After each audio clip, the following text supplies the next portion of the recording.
Jean-Michel Delval, un autre projet fabuleux. Donc voilà, une belle aventure pour le Bessonneau et une belle aventure encore pour un avion pionnier. Atypique. Merci Ariane. Bonjour à tous et à toutes, bien sûr. Effectivement, l'aventure du hangar Bessonneau est passionnante. Je vais essayer de vous en présenter une autre qui est non seulement passionnante, mais qui pourrait sembler délirante à certains points de vue et qu'on a véritablement l'intention de réaliser dans un cadre un peu utopique et pourtant qui semble prendre forme. La mémoire, comme vous le savez, si ça se travaille pas, ça se perd. Et pour ça, il faut des histoires. C'est-à-dire qu'il faut donner un sens aux histoires qui vont motiver nos projets. Et avec un ami, nous sommes deux anciens de la DGAC et passionnés de patrimoine, passionnés d'histoire de l'aviation. On a fait le constat depuis un certain nombre d'années déjà que tout le monde connaît le nom de Farman, mais qu'il n'existe plus aucun Farman en état de vol en France. Et à partir de ce constat, on s'est dit que si on devait reconstruire un Farman, il fallait essayer d'y apporter quelque chose de nouveau, quelque chose qui motive des jeunes, quelque chose qui ouvre le public sur une vision nouvelle du patrimoine, un patrimoine vivant. Alors je vais essayer de vous raconter rapidement, parce que je pense que beaucoup d'entre vous la connaissent, l'histoire des frères voisins, des frères Farman, parce qu'elle est intimement liée, et surtout je vais vous expliquer l'histoire de notre Farman 3, qui est un avion assez hors de commun. À l'origine, donc, on est parti de l'idée que la conquête du ciel avait commencé avec les premiers aéroplanes en France entre 1908 et 1914. Je reviendrai dessus. Il n'y a aucun exemplaire en état de vol de cette période en dehors du Blériot 11, et on avait envie de faire redécouvrir l'historique et le rôle des pionniers en France dans les débuts de l'aviation. En fait, notre vrai projet, c'est de revisiter l'histoire de l'aviation avec le regard d'aujourd'hui et une vision du futur. Notre défi, c'est de transposer un moteur sans émission de carbone sur un avion ancien, qui sera une véritable réplique du Farman 3, en utilisant exactement la démarche qui a été utilisée par les pionniers, d'abord Ferber, puis Voisin, puis Farman, et essayer de montrer que simplement si on change le moteur, ou plus précisément dans notre cas, si on change le carburant, on arrive à un résultat qui peut être époustouflant. Pourquoi le Farman 3 ? D'abord parce qu'il est historique, il a un rôle déterminant, on en parlait tout à l'heure, les grandes semaines de l'aviation, et en particulier celle de Reims sur laquelle je reviendrai tout à l'heure. Le Farman 3 surtout, on avait un gros avantage technique, c'est que c'est un gros biplan, très solide, construit en bois et toile, et on a surtout beaucoup de place pour installer un moteur nouveau. Il a eu à peu près tous les moteurs qu'on pouvait installer à cette époque-là, et surtout de la place pour mettre des réservoirs à hydrogène, parce que vous doutez bien que c'est là le véritable défi. Juste un rappel d'histoire, le 17 décembre 1903, il y aura 120 ans l'an prochain, les frères Wright ont volé à Kitty Hawk, et la suite, elle est arrivée en 1908, le 8 août, parce qu'en fait c'est les Français qui ont reconnu les premiers que les frères Wright avaient volé, qui savaient voler. Et entre-temps, il s'était passé pas mal de choses, mais surtout du côté français. D'abord, un petit rappel d'histoire. Comme on le disait, l'aviation en France, ça remonte à il y a plus de 240 ans. 1783, les frères Montgolfier, et surtout les frères Robert et Jacques Charles, qui ont fait voler un ballon à l'hydrogène. Il y a 240 ans, on utilisait déjà l'hydrogène dans l'aviation. On déroule le temps, les promenades en ballon, la création des premières sociétés aérostatiques, etc. Et le 9 août 1884, premier vol en circuit fermé de 8 km avec un dirigeable gonflé à l'hydrogène et un moteur électrique par le colonel Renard. Vous reconnaissez bien sûr le hangar Y de Chalais-Meudon. Ils ont volé pour aller jusqu'à Vélizy. Ils sont revenus. Ils ont montré qu'on pouvait naviguer en l'air avec un plus léger clair et avec un moteur électrique, ce qui est déjà assez futuriste, et 350 kg de batterie. En France, le vrai début du plus lourd que l'air, ça a été avec Alberto Santos Dumont, vous le savez tous, le 12 novembre 1906, avec le biplan 14 bis. Il avait été vite parce qu'il a fait la même chose que les autres, mais il a été plus vite. Le 15 mars 1907, c'est Charles Voisin qui va réussir à voler avec son biplan, qui a été commandé par Léon de Lagrange. Et le 26 octobre 1907, 6 mois après, vous avez Henry Farman qui remporte la coupe Ernest Archdecon pour un vol de 770 mètres, toujours sur un biplan Voisin. Alors, les frères Voisin, vous le savez sans doute, ils sont nés en région lyonnaise, ils ont grandi. Gabriel était architecte, mais surtout ils étaient futés, ils étaient sportifs, ils aimaient découvrir comment on vole. Ils ont fait comme les autres, c'est-à-dire qu'ils sont partis avec des cerfs-volants sur les bords de la Saône. De ces cerfs-volants, ils ont dit on va essayer de se mettre en dessous. Ils ont fait des planeurs, ça marchait pas si mal que ça. Gabriel était très motivé, il avait assisté à une conférence donnée par le capitaine Ferber qui connaissait et qui suivait les travaux des frères Wright par l'intermédiaire d'Octave Chanute. Et à cette conférence, Gabriel Voisin a eu le déclic et a dit « je vais faire pareil ». Il a réussi à se faire embaucher par Ernest Archdecon, il a construit un planeur et il a réussi à voler. Quelque temps après, en 1907, il avait le premier vol à bord d'un aéroplane motorisé et la carrière a continué. Il a fait voler un avion à structure tubulaire et il a fait des avions qui eux aussi ont permis de développer l'aviation militaire pendant la Première Guerre. Et après ça, sa carrière ne s'est pas arrêtée là. Il est devenu un constructeur aéronautique et pour tous ceux qui connaissent les automobiles avions Voisin, je peux vous dire que ce sont des références, ce sont des superbes voitures. Citroën a récupéré pas mal des brevets des voitures Voisin. Donc une belle carrière, des jeunes pleins d'enthousiasme et en fait, ils ont fait exactement comme avaient fait les frères Wright, de l'autre côté, par l'intermédiaire de quelqu'un qui s'appelle Octave Chanute, que vous connaissez sans doute tous, au moins de nom. Octave Chanute, c'était un constructeur de ponts, l'équivalent de Gustave Eiffel, mais de l'autre côté de l'Atlantique. Même s'il était né en France, il avait émigré à 6 ans et il avait construit les plus gros ponts de chemin de fer à l'époque aux États-Unis. Et il avait compris que le problème de l'aviation, c'était d'avoir une surface portante suffisamment importante. Et il s'est dit, c'est simple, c'est un problème de pont. Et si vous regardez les biplans, que ce soit les biplans des frères Wright ou les biplans des frères Voisin, ce sont des biplans Chanute, avec une structure qui est une structure de pont. Gustave Eiffel aurait pu faire tout à fait la même chose, simplement lui il était parti sur le métal. C'était un peu plus compliqué à l'époque. 1904, les premiers vols sur les dunes à Berck-sur-Mer, avec Gabriel Voisin. En 1905, il se dit maintenant, il faut réussir à avoir une force pour se déplacer. Il fait tirer son planeur par un bateau sur la Seine, pas loin d'ici, du pont de Billancourt au pont de Sèvres. Ça marche, contrairement à ce que montrent certaines photos qui ont été prises après, ça marche. Et ils se disent simplement, qu'est-ce qu'il faut? Il faut le moteur.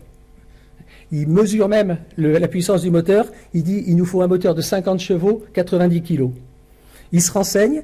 À cette époque-là, il y avait un fabricant de moteurs de bateaux qui était remarquable. C'était pas tout à fait le bateau qu'ils avaient. Celui qu'ils avaient, c'était un Tellier avec un moteur Panhard. Ils se renseignent. Il y avait quelqu'un qui était motivé comme eux, qui s'appelait Levavasseur, et qui décide de leur faire le moteur qu'ils voulaient. 90 kg, 50 chevaux, un V8 refroidi par liquide. Le moteur qu'avait dessiné Clément Ader d'ailleurs quelques années plus tôt. Il le fait marcher. Les frères Voisin s'installent à Billancourt d'abord. Ils construisent un nouveau planeur, beaucoup plus gros, capable de supporter les 90 kg du moteur. Ils adaptent une hélice et ils se disent on va voler. La suite, je vous l'ai donnée. C'est d'abord Charles Voisin qui vole. Ensuite, ça continue. Vous avez Henry Farman. Je reviendrai sur sa carrière. Elle est assez impressionnante. Henry Farman achète un avion. Il apprend à piloter. Et le 13 octobre 1908, vous le savez tous, le monument est à l'entrée ici. Henry Farman, pour la première fois au monde, est capable de faire voler un avion sur plus lourd que l'air, sur plus d'1 kilomètre, en repartant du sol et en se reposant à l'endroit d'où il avait décollé. Et le soir même, c'est dans tous les journaux du monde, ils ont volé. Henry Farman était le premier connu dans le monde pour être capable de faire 1 kilomètre en circuit fermé, quelques 25 ans après le premier vol du colonel Renard. On était capable de voler avec un plus lourd que l'air en France et de le piloter dans tous les sens. Alors les frères Farman, je vous l'ai dit, encore des frères, 3. Dick, le plus âgé, c'était un homme d'affaires. Henry, c'est celui qui va nous intéresser, le deuxième, et Maurice, le troisième. À l'origine, ce sont des sportifs. Ils auraient pu faire du foot, non, ils faisaient du vélo. Le vélo, à l'époque, n'oubliez pas, le dépôt du brevet de la bicyclette Lawson, 1879. C'est pas si vieux, hein. En 1879, on commençait à découvrir la bicyclette avec 2 roues de même taille, des pédales et une chaîne. Et à partir de ça, ils se sont dit, on aime faire du sport. Henri avait commencé à faire des études aux Beaux-Arts, mais il s'est dit, j'y vais. Et ils ont fait des courses cyclistes. Vraiment des grands sportifs. Ils ont réussi à faire des courses qui gagnaient. Et puis, du vélo, ils sont passés au tandem. Ils ont détenu un record du monde pendant 37 ans. Et pendant 2 ans, ils n'ont jamais été battus sur aucun circuit. Les frères Henri et Maurice Farman étaient déjà des légendes connues dans le monde entier. Après ça, ils se sont dit, maintenant qu'on a le moteur, on va essayer de rouler avec. Ils ont démarré sur des voiturettes, ensuite sur des voitures. Henri et Maurice se sont mis à faire des courses automobiles. Maurice a gagné le premier Grand Prix de Pau en 1901 et Henri a gagné la première course Paris-Pau en 1902. Et puis, pas de chance, ou peut-être une chance pour l'histoire de l'aviation, Henri a eu un accident en 1905. Il faisait la sélection pour la Coupe Gordon-Bennett. Il a éclaté un pneu, la voiture s'est renversée, partie dans un ravin, il aurait pu se tuer. Et il s'est dit finalement, paradoxe de l'histoire, il roulait en voiture et il s'est dit finalement la voiture c'est dangereux et je vais essayer de voler. Il a contacté Ernest Archdecon, comme les autres. Ernest Archdecon, qui était président de la section aviation de l'Aéroclub de France, lui a dit le dirigeable c'est cher. Mais pourquoi pas? En fait, Henri avait déjà goûté au plus léger clair parce que Maurice avait fait de l'aérostation. Et pour la petite histoire, sur les vols du dirigeable Le Body dont on parlait ce matin, sur le deuxième vol qui a été fait de nuit, le passager qui se trouvait à bord du dirigeable Le Body s'appelait Henri Farman. Il était motivé par l'histoire, par rentrer dans l'histoire. Il était motivé par le plus léger clair. Et finalement, c'est le plus lourd que l'air qu'il a emporté.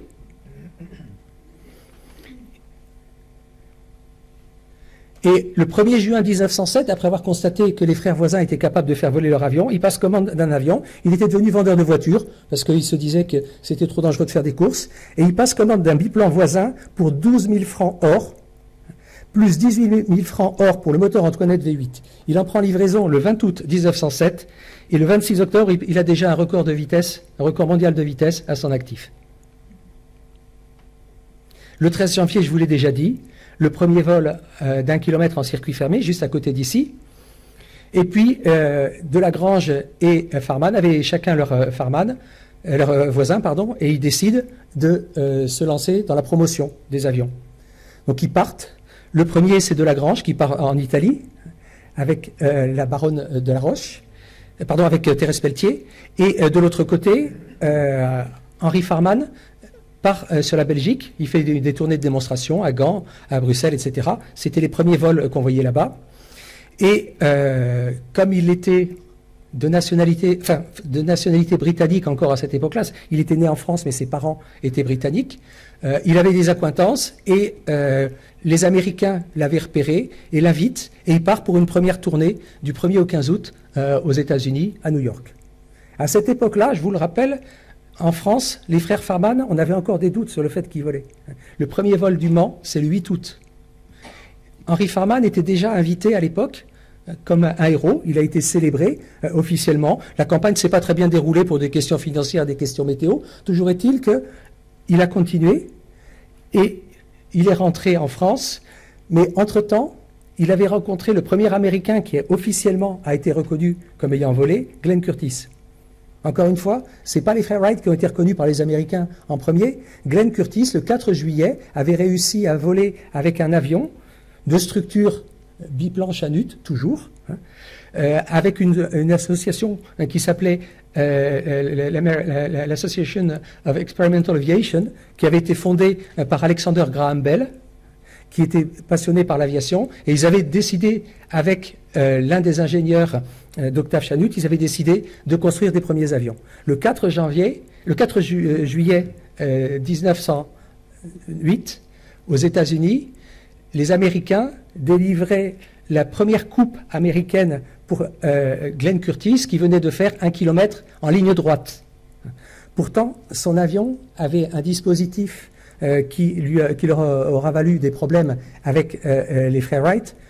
Il avait des ailerons déjà. Les ailerons, dont les frères Wright revendiqueront la paternité, les ailerons, on les trouvait déjà sur le Curtiss.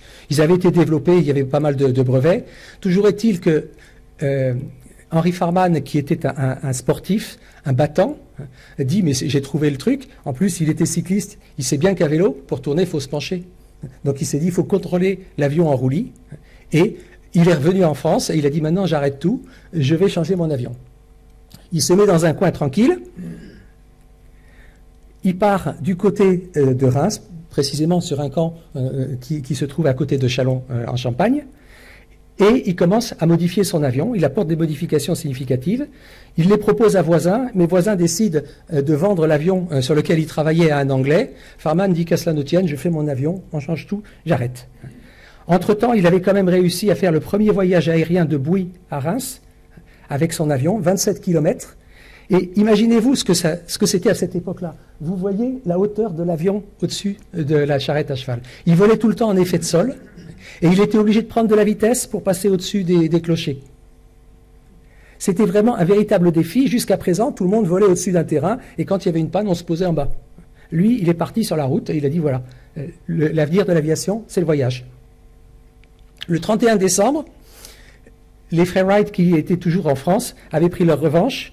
Wilbur Wright était capable de faire un vol de 125 km, c'est plus les 27 km, 125 km, mais toujours en tournant en rond sur le camp d'Auvour, à côté du Mans. Fort de tous ces succès, l'aviation commençait à vraiment prendre, et les maisons de champagne, qui étaient à côté de l'endroit où Henry Farman avait fait son premier voyage, disent on va faire un événement. En fait, ils ne sont pas tout à fait les premiers. Il y avait déjà eu un projet à côté de Juvisy, à Port Aviation, le 23 mai. Un premier meeting pas très réussi à Douai. Le 25 juillet, vous vous en souvenez sans doute, Louis Blériot traverse la Manche. Et pendant ce temps-là, vous avez Henry Farman qui continue de peaufiner son avion.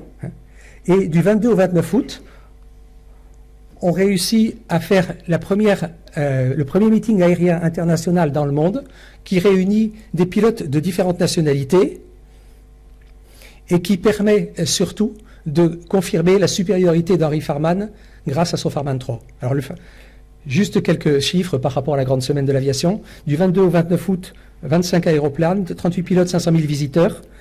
Un avion, alors les modifications par rapport à l'avion voisin, c'est important de les comprendre. Farman était un pilote, c'était un sportif, pas un constructeur, mais il avait compris un certain nombre de choses. Première chose, il fallait alléger la machine. Il a retiré toutes les toiles qui ne servaient à rien. Vous avez juste une ossature bois, plus des toiles qui portent. Il avait dit, une fois qu'on a allégé, il faut juste qu'on vérifie l'efficacité des gouvernes. Il change un peu les gouvernes, il supprime le fuselage qu'il y avait à l'avant, toujours pour gagner du poids, il change le système d'atterrissage parce qu'on risquait de passer sur le nez, et surtout, il savait que le moteur était encore lourd, qu'il fallait qu'il gagne du poids, donc il avait trouvé un moteur génial, un moteur développé par les frères Seguin à Lyon, le moteur rotatif Gnome Omega. Il transpose le moteur, en fait à l'origine il était parti sur un 4 cylindres en ligne, il transpose son moteur au dernier moment et pendant la grande semaine de Reims, il est capable de faire un vol de 180 km en 3 heures, il remporte le grand prix de la distance, il est capable de transporter 2 passagers sur 10 km. Le seul qui va le battre, c'est Glenn Curtiss, qui va plus vite parce que son avion était plus motorisé, Curtiss était un constructeur de moteur. Donc le moteur était bien fait, il va plus vite. À partir de ça, on s'aperçoit que le Farman 3 qui a été consacré pendant la grande semaine de Reims, devient l'avion le plus vendu dans le monde entier. Et quand on a fait nos recherches, on s'est rendu compte que c'est impressionnant. Dans à peu près tous les pays du monde, le premier avion qui a volé, c'est un Farman 3 ou un Farman 4. Premier vol au Brésil, en Chine, au Japon, au Vietnam. Il a été construit sous licence en Roumanie, en Allemagne, Aviatik et l'Albatros F2, F pour Farman. Il a été repris par Roger Sommer, qui en a fait une belle version d'ailleurs. Le Bristol Boxkite que vous voyez dans ces merveilleux fous volants avec leur drôle de machine, c'est en fait un Farman 3, copié, et les Anglais l'ont reconnu. Des Hollandais l'ont copié, des Chiliens l'ont copié, et même Henkel a fait un Farman 3 pour commencer. Il a été utilisé par les armées françaises, belges, espagnoles, grecques, néerlandaises, roumaines. C'est un avion qui occupait la une des journaux dans tous les pays du monde à partir de la grande semaine de Reims. La photo que vous voyez en haut à droite, il a volé. C'est un Farman 4 en fait, qui est dans le hall du terminal de Hong Kong. À Hong Kong, le premier avion qui a volé était un Farman. Et en dessous, vous avez le Bristol Boxkite, des merveilleux fous volants de leur drôle de machine, qui volent à peu près tous les week-ends quand il fait beau en Angleterre, à la Shuttleworth Collection. Il existe plusieurs répliques en état de vol. Les Américains en ont fait. Il y en a une qui est partie en Australie. Il y en a 3 en Angleterre. Il y en a une en Lituanie. Je crois qu'il y en a une aussi en République tchèque.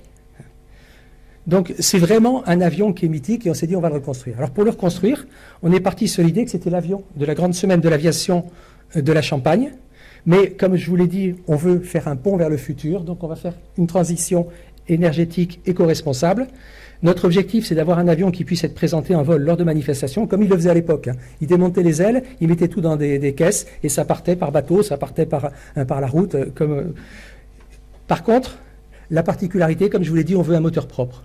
Et l'originalité de notre projet, c'est qu'on est parti pour faire le premier moteur à combustion interne installé sur un avion qui fonctionne à l'hydrogène gazeux. Le projet est conçu pour être basé sur la région Auvergne-Rhône-Alpes, je vous en parlerai. Il est conçu pour associer des universités et des écoles, notamment sur la région d'Ambérieu, qui a un projet de développement d'un lycée professionnel. Voilà le moteur. C'est un moteur qui tourne. C'est un moteur qui a été développé par une société qui s'appelle Pipo Moteur, qui est à Valence, qui fait des moteurs depuis 1973, principalement des prototypes pour les championnats du monde de rallye. Sébastien Loeb confie quasiment tous ses moteurs à cette boîte, et leur objectif était de transposer ce moteur pour le faire fonctionner avec de l'hydrogène pur. On est assisté pour ce projet par une boîte qui s'appelle CRMT, je vous en parlerai un peu plus. CRMT, c'est une boîte qui fait de la transition énergétique, principalement de la transformation de bus vers du gaz et maintenant de l'hydrogène, et qui aura toute la maîtrise sur la partie distribution et réservoir hydrogène. Les perfos du moteur tels qu'on les a actuellement compte tenu de nos prévisions au banc, on consomme 4,5 kg par heure, à 75% de la puissance max.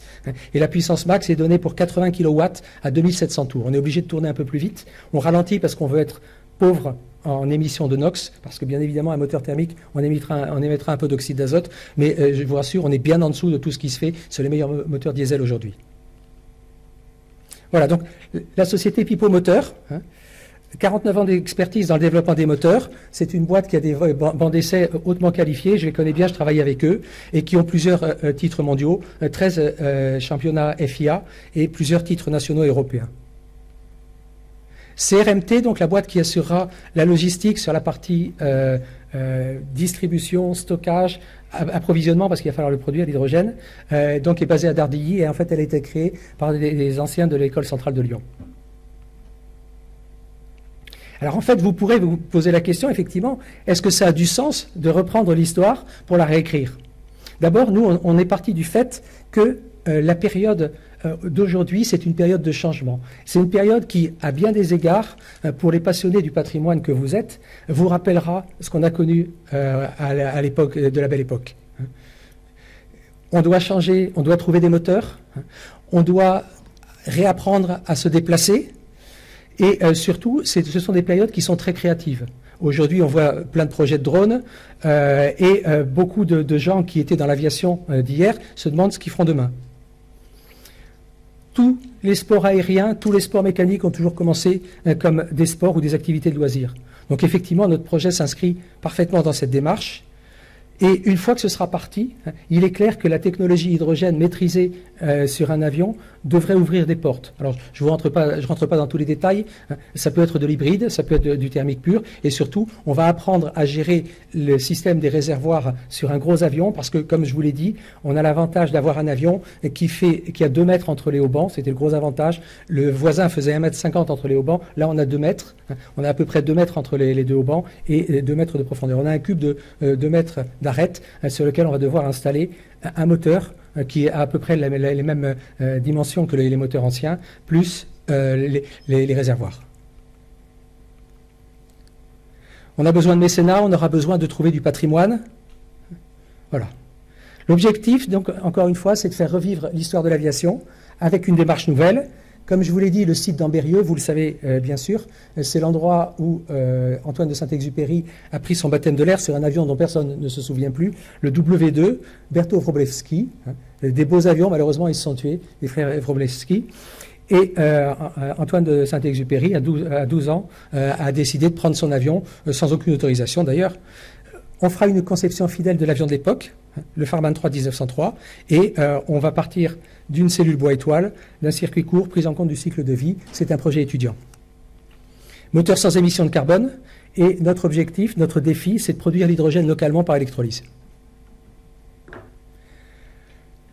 Les porteurs du projet, moi-même, Jean-Michel Delval, Yves Maurier, qui est un ami et qui est un retraité de l'IASA, que certains connaissent sans doute,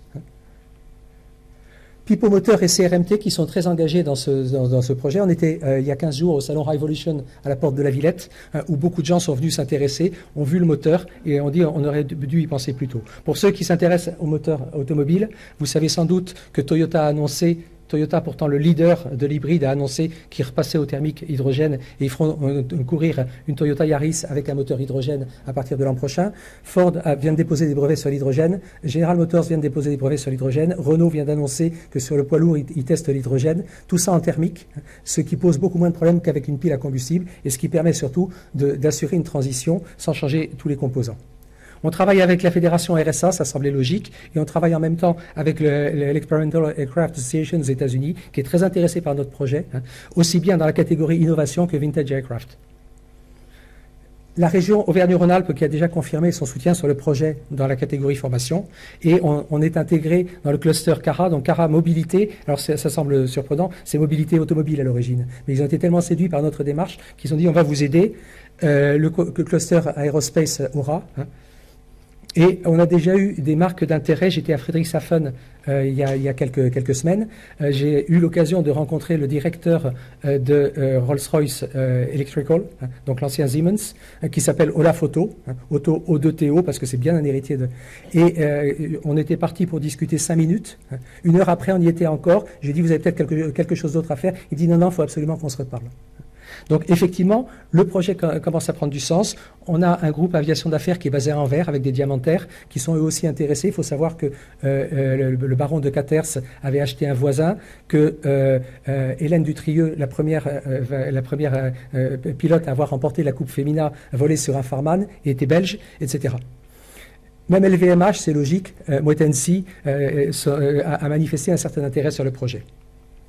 Notre idée, c'est d'avoir un avion en statique en 2023 au Salon du Bourget pour présenter l'avion. Le moteur sera là, mais par contre, on ne pourra pas encore le faire tourner, en tout cas certainement pas le faire voler. Et surtout, on mise sur 2024 en se disant qu'il va y avoir beaucoup de monde et pourquoi pas recréer, 115 ans après, les grandes semaines de l'aviation. Notre vrai défi, c'est non seulement de construire cet avion, mais d'être capable de le présenter en vol au travers d'événements. La promotion du projet, elle a déjà commencé. Comme je vous ai dit, j'étais à Friedrichshafen. On sera au Salon France Air Expo à Lyon-Bron, c'est logique. ILA Berlin, c'est pas encore sûr. Farnborough, pour le moment, ils nous disent que ça les intéresse beaucoup, mais on est en contact avec British Aerospace pour discuter de tout ça. Et surtout, on espère pouvoir être à Oshkosh. Et on est déjà invité pour l'Electriflying à Berne au mois de septembre. Je terminerai par ma devise. Vous pouvez la prendre sous toutes les formes. Mark Twain, ils ne savaient pas que c'était impossible, alors ils l'ont fait. Pierre-Georges Latécoère, c'est logique pour nous. J'ai refait tous les calculs, notre projet est irréalisable. Il ne nous reste qu'une chose à faire, le réaliser. Et surtout, ma préférée, la pauvre Amelia Earhart, que vous voyez en photo devant une belle voiture de l'époque. Il y avait une filière entre l'automobile et l'aviation. C'est une corde de 1934 qui est attachée à l'histoire d'Afcola Coming. The most effective way to do it, just do it. Pour info, c'est la devise de Nike qui vient de la devise d'Amelia Earhart. Just do it. Donc il ne nous reste qu'une chose à faire, c'est le faire. Voilà. Merci de votre attention. Je vous donne les contacts. L'association est en cours de création. J'ai distribué quelques cartes. Bien évidemment, Ariane pourra diffuser la présentation à tous ceux qui le souhaitent. Vous avez une brochure aussi qui donne un petit peu le descriptif plus notre historique. Et notre objectif, et je tiens à remercier encore une fois Ariane pour cette invitation, notre objectif c'est de nous intégrer dans un réseau. La défense du patrimoine passe par une démarche collective. Ce que disait le directeur général, c'est tout à fait sensé. Il faut qu'on soit bien conscient que seul on n'y arrivera pas. il n'y a qu'ensemble qu'on le fera. Et quand vous regardez l'histoire des frères de Ferber, le pauvre s'est tué trop jeune, mais des frères voisins, des frères Farman, des frères Seguin, etc., vous apercevez que c'est une histoire collective. C'est notre histoire à nous, elle est superbe, elle a été commencée en France à partir de 1908. 1908-1909, ce sont 2 années magiques. Donc, je vous ai parlé du premier vol du 17 décembre 1903. Personnellement, je reconnais que tout le monde a pu voler avant. Je suis même d'accord que Gustave Whitehead ou Weisskopf a sans doute volé, que Clément Ader a volé, peu importe. Ce qui compte, c'est qu'on a commencé une démarche structurée à partir de 1907, 1908, 1909 et que cette démarche a abouti. Et c'est elle qui nous a amenés où on en est aujourd'hui. Et il ne nous reste qu'une chose, c'est écrire l'histoire de demain. Voilà, merci de votre attention. Bon, eh ben, écoute, j'espère que tout le monde aura adhéré à ce projet. Je suppose que vous avez sans doute des observations ou des questions concernant ce projet un petit peu fou sur ce qui vient d'être dit. Est-ce que vous voulez réagir? Est-ce que vous avez des choses à partager? Oui, dans le fond de la salle. Oui, tu peux rester là, c'est plus simple. Oui.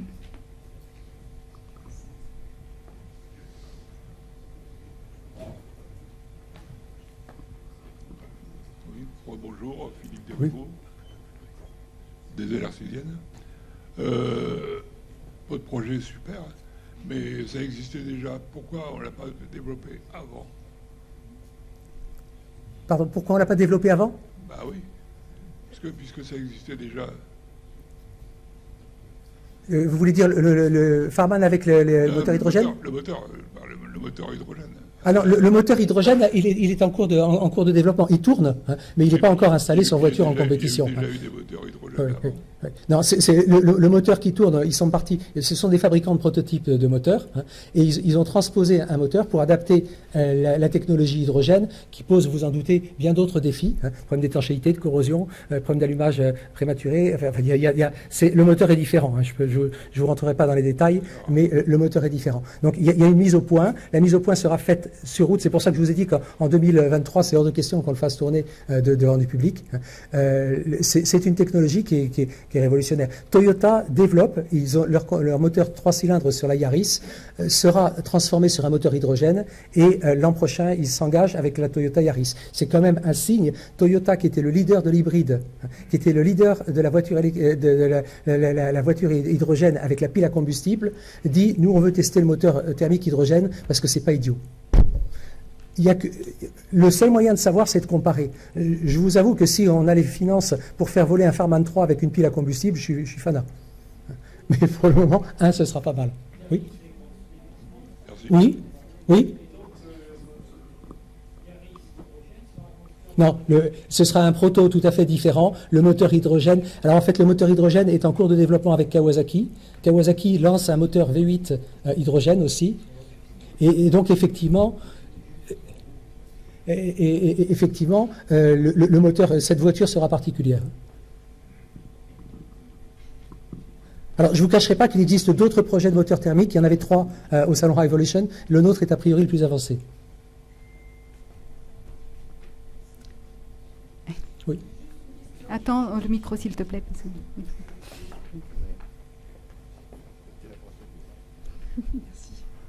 Merci. J'ai juste une petite question. J'espère que vous ne referez pas l'erreur qu'a fait la réplique de Santos Dumont, la demoiselle, quand ils l'ont fait à Bagatelle. À savoir que vous renforcerez un petit peu les haubans, que vous ferez une réplique. Voilà. Parce que l'échec de la réplique de la demoiselle à Santos Dumont, j'y étais. Hein. Oui. C'était triste quand même. Donc j'espère que vous ne referez pas l'erreur. Voilà, c'est tout. Il est clair qu'on utilisera une démarche structurée, on utilisera SolidWorks, on va faire des calculs. Il est clair qu'il y a des choses qui vont changer par rapport à la réplique. Toute la partie tronçon central, on est obligé de renforcer le pont. Les charges seront pas réparties pareil. Le moteur ne tournera pas au même régime. Il y a un certain nombre de choses qui seront changées. Non, le planeur sera bien un planeur Chanut style du Farman 3. Alors, le Farman 3, il y avait aussi un autre intérêt, c'est qu'on a les ailerons. Pour le contrôler, c'est quand même plus important. On risque d'avoir des couples différents sur un moteur hydrogène. Le moteur hydrogène, ça part très vite. Luc, merci. Oui, j'avoue que je suis assez enthousiasmé par le projet, même si du point de vue éthique, je ne devrais pas, parce que je travaille au monument historique, et bien entendu, qui dit monument historique dit authenticité, ou en tout cas le respect d'un certain coefficient d'authenticité sur le spécimen. Mais en tout cas, moi ce que je vois dans cette initiative, c'est d'abord un renouveau de la réplique qui, pour moi, est ce que j'appelle un OPS, un objet patrimonial supplétif, c'est-à-dire qui permet de montrer aux gens quelque chose qui, de toute façon, ils n'auraient pu voir qu'en 2 dimensions, et d'une manière immobile, enfin, c'est-à-dire par photographie, par film, mais c'est tout. Et là, on peut, en effet, à condition que la technologie d'origine soit respectée, mais avec un moteur futuriste, je dirais, on peut avoir quelque chose qui, du point de vue patrimonial, a quand même un certain intérêt. Et je pense, l'autre jour, on a été confronté à un problème sur une ancienne vedette à passagers de Saint-Malo, de l'estuaire de la Rance, qui était motorisée avec un moteur Baudouin, un moteur diesel Baudouin. Or, Baudouin n'existe plus. Les brevets Baudouin ont été rachetés par les Chinois, qui, bien entendu, revendent les pièces à prix d'or. Et cette vedette est classée, et ma collègue de la Drac Bretagne m'a dit, à ton avis, est-ce que si on la motorise avec un moteur nouvelle génération, elle perd son côté monument historique? Je lui ai dit non. Non, à mon avis, non. D'abord parce qu'au niveau esthétique, elle va rester absolument insondable, mais c'est aussi une manière de faire un pont entre le passé et le présent et le futur, je dirais. Et c'est pour ça que votre démarche, à mon avis, est intéressante. Merci beaucoup. Pour préciser quelque chose, effectivement, l'une de nos craintes, l'association qui porte ce projet s'appelle Aéro Auto Héritage, parce que pour nous c'est quelque chose de commun, hein. C'est la mécanique, et le problème qu'on se pose, c'est que ce patrimoine est condamné à terme pour des questions environnementales qui semblent évidentes. J'habite à Avignon, je fais partie de l'amicale avignonnaise des automobiles anciennes, et on nous refuse déjà le droit d'aller avec nos voitures dans la vieille ville parce qu'on a des moteurs polluants. Et par contre, vous savez sans doute que des voitures de légende, notamment Bugatti, beaucoup ont été reconstruites, et on est en contact dans le projet avec un constructeur qui est l'héritier d'une marque célèbre, d'une marque lyonnaise célèbre qui s'appelait De La Chapelle, et on est en contact pour essayer de voir si on va pas faire avec la même technologie de moteur. Alors ce serait une Bugatti 37, pas une 35. La 35 avait le 8 cylindres en ligne. Il faudrait mettre 2 moteurs, ce sera un peu plus compliqué. Mais on est en train de regarder si effectivement on pourrait pas faire une Bugatti avec le 4 cylindres en ligne. Donc effectivement, l'idée, c'est d'essayer de permettre à ce patrimoine de vivre, sachant que pour nous c'est une évidence. La réalité du changement climatique est incontournable. Même si les chiffres nous permettent un jour ou l'autre d'améliorer les perspectives, de toute façon, dans l'esprit du public, on ne viendra plus voir ces merveilleux fous volant dans leur drôle de machine, si ça sent l'huile de ricin, que ça fait du bruit, etc. Donc il faut bien s'adapter, et c'est l'idée de faire vivre ce patrimoine. Merci. Merci beaucoup, Jean-Michel. Bon, bah écoute, on se donne rendez-vous au Salon du Bourget alors. Hein, d'accord.